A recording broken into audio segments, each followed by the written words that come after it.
Hello everyone, what is up and welcome back to the channel iRomas. Today we are going to be taking a look at the iPhone 12. It came out in 2020.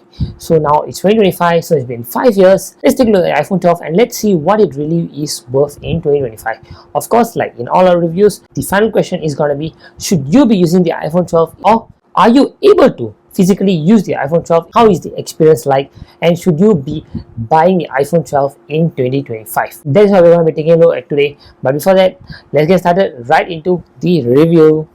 So here's my iPhone 12. Firstly, we always take a look at the hardware of the phone. At the top over here, we've got the, as usual, got the notch, and we've got the microphone and the front-facing camera over here. On this side, we've got the power button, and at the bottom over here, we've got the speakers, followed by the lightning port. And here we've got the mute and ringer switch, followed by volume rockers up and down, and here we've got the SIM tray. Back we've got the rear camera, followed by the flashlight and a microphone. And if you take a look at the sides, you can see that my phone is currently in a pretty bad condition. I honestly have no idea how it actually become like this. It looks more of like some kind of chemical pour on it. I placed it in a case ever since day one, so this is how my phone currently is. It's in a pretty bad condition as for the aluminium, but as for the back and everything, it's in a very good pristine condition. The first thing that we're going to be talking about is the form factor of this phone. As you can see here, the whole phone is 6.1 inches, so it's pretty compact to hold in your hands. It doesn't really feel like a big phone, it's a small phone, handy. As you can see here, I can fit it inside my hand, so if I'm going to be holding it, it's a really portable phone. But firstly, before we begin with anything, let's take a look at the technical specifications of this phone. My phone is the 128GB variant. When the phone released, it got released with iOS 14.1. It's still currently supported till the latest iOS. Since mine is a 128GB variant, this has 4GB of RAM. The display is a 6.1 inch Super Retina XDR display. I'm currently playing a 4K HDR video, the phone on full brightness, so you can currently see how bright the screen is. When I was recording itself, I could see that the screen was actually pretty clear, but well, that is definitely not the case right now. When I use it on a regular usage, this phone definitely isn't that bright. When I'm using it in outdoor environments, this screen isn't that bright. Can't be comparing it to the latest and greatest iPhones that we have right now since it's 5 years old, but on regular usages, this just isn't that bright, especially if you use it under sunny environments. The display resolution isn't really that sharp. Is it because I'm too used to using phones which are having all the newer displays? Is it because of that that I'm feeling this way? I'm not really sure. When I use it, I feel like the resolution of the screen is really not that good. I feel like it's slightly more blurry. Now that we've taken a look at display quality, the speaker is up to the max. So let's take a look at the audio quality and how is it.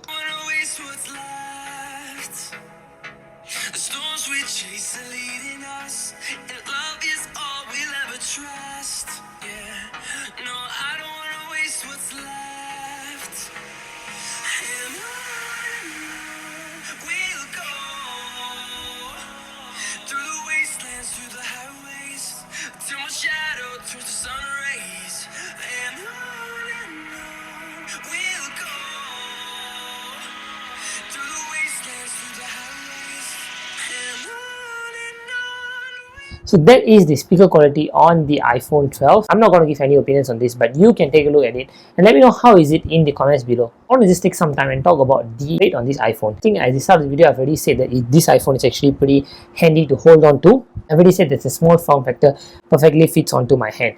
It's not just that whenever I'm holding the phone, I'm going to be using it. This iPhone 12 actually has a better grip. Maybe it's just because I like the form factor, because coming from bigger phones, this phone and the whole form factor is actually pretty handy to hold on to. Like you all know, I'm using the S24 Ultra, so when using this together with the S24 Ultra, this is a pretty compact phone and it's actually pretty light to hold on to. Sometimes I even forget that I put this phone inside my pocket. It's actually that handy. I can easily use this phone in one-handed. I think it's pretty obvious for you. I have no complaints in using this. All I have to do is probably just slide my hand up or down to use this phone. Coming at just 164 grams is actually more of an advantage because you can easily slip it into your pockets, easily use it, and you don't have to worry about the phone being imbalanced. Like you can see here, I'm holding the phone like this, so just laying or resting on my hands, and it's actually really comfortable to use onto. We're talking about the phone usage and we're talking about everything, but there's one thing that we have to always talk about when talking about the iPhone 12, and that is the MagSafe. The iPhone 12 was the first generation of iPhones to use MagSafe. I mean, I just want to show you how the magnetic power is after all these years. It's actually pretty good. As you can see here, it's actually pretty good, and the first ever phone to use MagSafe. I don't know for how many of you, but MagSafe has really definitely changed my life a lot. I'm using a lot of MagSafe accessories. Even for my Android phones, I'm using MagSafe accessories, so I can never forget about MagSafe. Even though nowadays I'm not using the MagSafe way of charging my phone, but the MagSafe accessories are just a lifesaver for my everyday usage. Even though it's just a simple thing of having magnets on the back of your phone, this MagSafe technology has really helped me. So we can never forget that the iPhone 12 was the first ever phone to introduce MagSafe onto the iPhone. While talking about MagSafe, we cannot deny the fact that this iPhone 12 was also the first phone to introduce 5G onto iPhone. As for the cameras, at the front there's a 12 megapixel f2.2 aperture front-facing camera, and it can of course record in 4K videos, which is the standard. Then we've got two 12 megapixel camera, but one of the cameras is able to shoot specifically ultra-wide photos. The others are the standard, and the back cameras are also capable of shooting in 4K, 25 fps, 30 fps, and 60 fps. To talk about the camera, we've got to take a look at the quality. Let's take a look at the photo and video taken from the front-facing camera and the rear camera of the iPhone 12. So this is me recording from the front-facing camera of the iPhone 12. Take a look at it, let me know how the audio quality is. And this is not really a noise control environment, so this is just a normal background noise. And of course I'm recording on the default microphone of the iPhone 12 as well. So you can let me know how is it. Yeah. Now let's talk about the battery life. This iPhone 12 is having a 2800 mAh battery. If you take a look at my usage in the last 10 days, I'm actually charging my phone to 100%. On average, I get about 5 to 6 hours of screen time on this iPhone, which is actually pretty less. But for me, I don't put my phone on low power mode or anything. So maybe if you want to prolong your battery life, you can definitely put it on low power mode. But I'm someone who doesn't put on low power mode, and I always have a charger with me, so I don't really worry that much about battery life. And talking about it, we cannot forget about my battery health.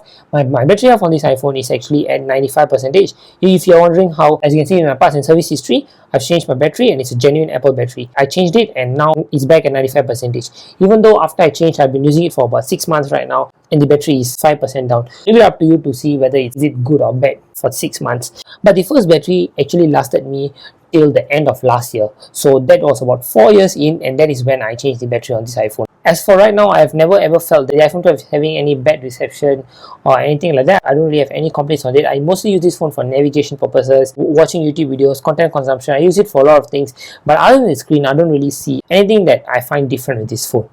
The only major issue that I face when using a phone which is 5 years old is the 60Hz refresh rate. I mean, that is definitely not a problem for many of us, but me coming from using the latest phones having a 120Hz refresh rate, this phone feels slightly laggy to me. 60Hz refresh rate is definitely not a problem. When you come from a newer phone, then you will definitely feel it, but if you're using this from the start, you will definitely not see a difference, and this phone is really capable in 2025. What are the limitations that I'm facing is using the iPhone 12. I'm actually using the iPhone 12 for about 2 months because I really wanted to use it and test out before I do my actual review on it. And if you ask me how my experience is, well, I would definitely say, apart from all the screen differences, apart from the battery life, as a phone on its own, if you're using it for regular normal usages, I think you can definitely use it. Let's say if you're not using it as a spare phone, you want to use it as a main phone, I think you definitely can. But if you're planning on buying this iPhone 12 in 2025, I would definitely tell you not to. And the reason is definitely not because of the hardware or anything else, because this phone is actually pretty old in 2025, and on the resale market, the pricing of this phone is actually pretty bad. So here we are on Carousell, and let's take a look at the iPhone 12. So firstly, when we're taking a look at the iPhone 12, we definitely cannot be looking at the 128GB variant because that is just too low in 2025. So the bare minimum that we're going to be doing 256GB storage. The price for the iPhone 12, it's about $350 to $400. So there's one for $480 as well to $450. And as you can see here, $360, another iPhone 12, another $420. And we can see that the range of the iPhone 12 pricing is about $350 to $450 in this range, close to about $500 range.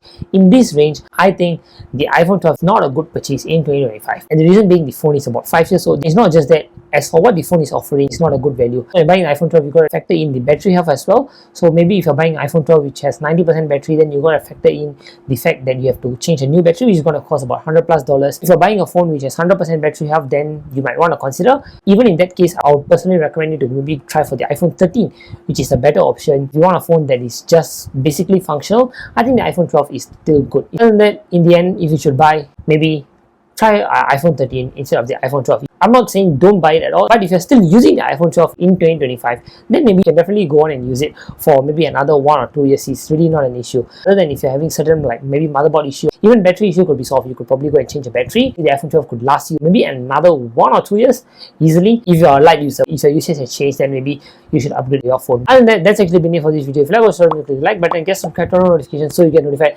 whenever I post a video. And of course, do leave it in the comments below whether you are still using iPhone 12 in 2025 or whether you are using the iPhone 12 to watch this video. I would definitely love to know it from you guys. Just do leave it in the comments below. I would love to read them and love to respond to your comments there. Thank you so much for watching.